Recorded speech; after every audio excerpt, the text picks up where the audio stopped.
Today, I want to talk about a dark topic. People have died practicing the Wim Hof method.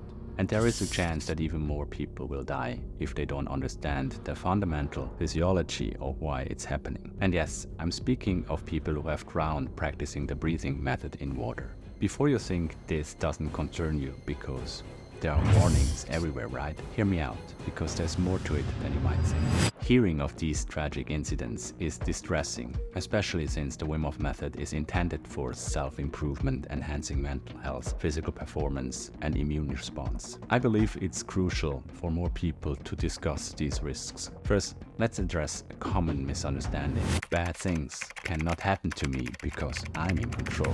When I hold my breath, I clearly feel my urge to breathe, and after a while, even if I want to, I can't hold my breath any longer, and certainly not till unconsciousness. And even when I dive underwater, this urge to breathe gets so painful that at a certain point I automatically come back to the surface. As a kid, I always played with my friends who could hold their breath the longest underwater. And there was never a case where someone could hold their breath to the point where they fainted. While it may seem that you can't hold your breath until unconsciousness, this can indeed happen when your breathing pattern is altered. Hyperventilation, or rapid breathing, makes it simultaneously easier and more dangerous to hold your breath underwater. Here's why. I think anybody who practiced the Wim Hof method experienced the powerful effect that enables you to easily hold your breath for minutes. Contrary to popular belief, it isn't an increase in oxygen intake that allows for extended breath holds. When we breathe normally, our blood is already about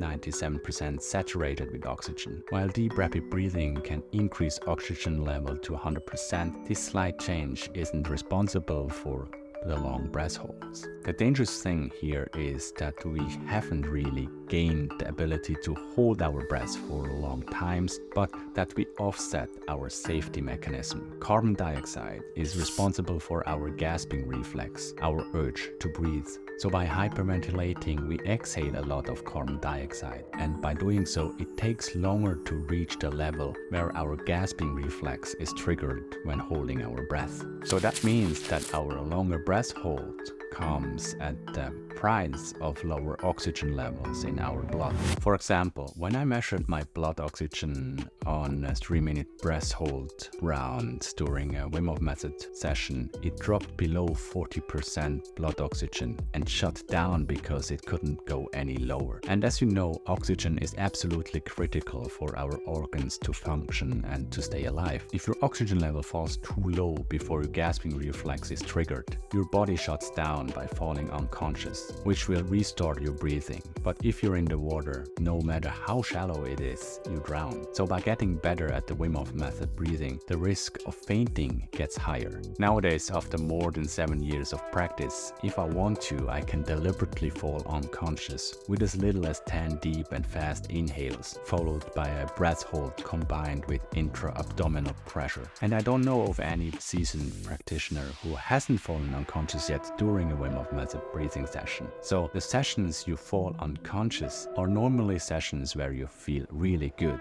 and dive deep into yourself. So you don't see it coming when you faint. You're going from being strong to lights out in a swift moment. And many times you don't even realize it afterwards that you have fallen unconscious. Let's be clear, this doesn't just apply to water-based practices. The risk is present in any situations where low blood oxygen could have severe consequences. For instance, if you're pregnant or if you're doing the breathwork near hard or sharp objects, the danger of fainting or experiencing a drop in blood oxygen levels can be very real. Now let's talk about another overlooked aspect of the Wim Hof method breathwork. Hyperventilation triggers the sympathetic nervous system, our fight and flight stress system. In combination with the breath holds, it can create this great energized yet calm state of mind. But subsequently, our blood is flooded with adrenaline, which is a powerful vasoconstrictor, which means that blood flow is restricted to certain areas in the body. This is the reason why we can feel cold when doing the Wim Hof method breathing. In fact, you often see Wim and other practitioners wearing blankets while they do the breath work. But more importantly, blood flow to the brain is restricted as well. It's like being super nervous and you can't think straight anymore. This could potentially be dangerous if one would additionally jump into an ice bath and submerge the head underwater, which additionally cuts blood flow to the head.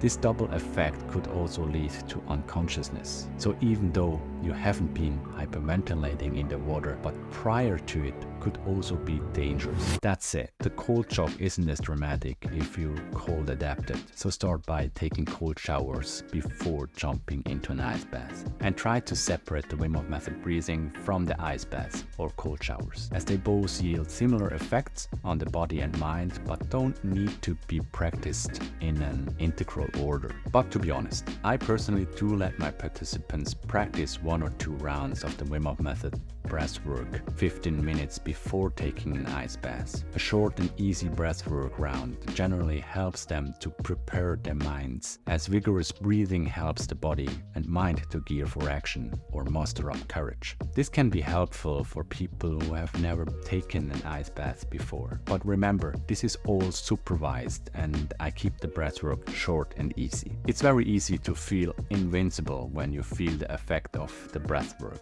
and think that this one time nothing bad can happen when you just do a short dive after a few deep and fast inhales. Maybe the trigger was an emotional argument or a very stressful day and you need something to pull you out of this low state. And you know that the Wim Hof method breathing is powerful. But wouldn't it be even better to go a step further and meditate on the water, where the world is silent and you can cut everything out of your mind? You dive down and enjoy the silence and calmness in your mind. Time slows down.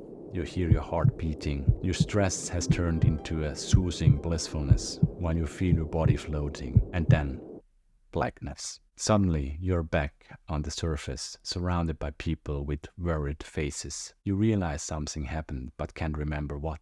Then it dawns on you that you must have passed out. Shallow water blackout. This happened to a good friend of mine while freediving and with a different but similar breathwork method. The difference to the Wim Hof method is that in the freediving community, everybody expects this to happen and therefore never goes alone into the water. But experiencing the effects of the Wim Hof method breathwork and misjudging your competence can lead to a tragic accident.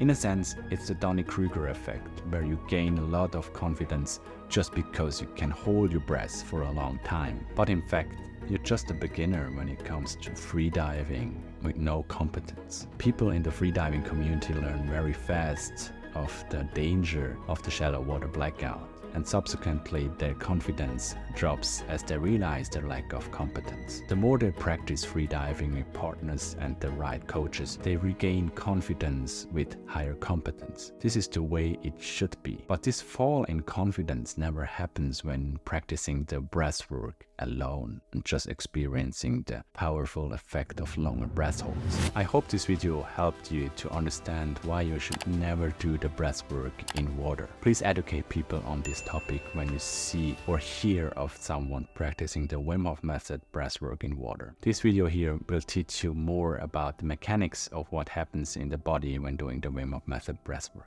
See you later. Thanks for watching. Bye.